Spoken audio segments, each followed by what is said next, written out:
হাওয়ায় ছুটি সাদা শাড়ি দুর্নীতির প্রতীক বর্ধমানে প্রাতঃভ্রমণে বেরিয়ে মুখ্যমন্ত্রীকে বেলাগাম আক্রমণ করেছেন বিজেপি প্রার্থী দিলীপ ঘোষ। তিনি বলেছেন, মুখ্যমন্ত্রী এতদিন ধরে রাজ্যের মানুষের কাছে পিসি ভাইপো বলে ভোট নিয়েছে, কিন্তু আজ যখন তৃণমূল দুর্নীতিতে জর্জরিত তখন পিসি ভাইপো নামে আপত্তি রয়েছে তার। দিলীপের আরো মন্তব্য, পিসি ভাইপোর নাম এখন বদনাম হয়ে গিয়েছে, আর খুব শীঘ্রই রাজ্যের মানুষই মমতা বন্দ্যোপাধ্যায় ও অভিষেক বন্দ্যোপাধ্যায়ের আলাদা নাম দিয়ে দেবে। মানুষ সব জেনে গেছে কিভাবে এতদিন সাধারণ মানুষের চোখে ধুলো ছিটিয়ে দুর্নীতি করেছে তৃণমূল সরকার। দিলীপ ঘোষ বলেছেন, আগামীতে দলের নামও পাল্টাতে হবে। হোর্ডিং এ কোথাও তৃণমূলের নাম দেওয়া হচ্ছে না, খালি ঘাসফুল দেওয়া হচ্ছে, কারণ তৃণমূল দলটাই বদনাম হয়ে গিয়েছে।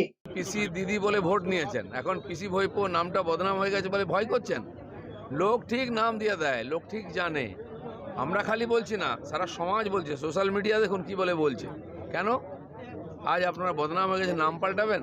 পার্টিরও নাম পাল্টাতে দেখুন, হোর্ডিংয়ে কোথাও টিএমসি লেখা হচ্ছে না, খালি ঘাসফুল দেওয়া হচ্ছে, কারণ টিএমসি পার্টিটাও বদনাম হয়ে গেছে।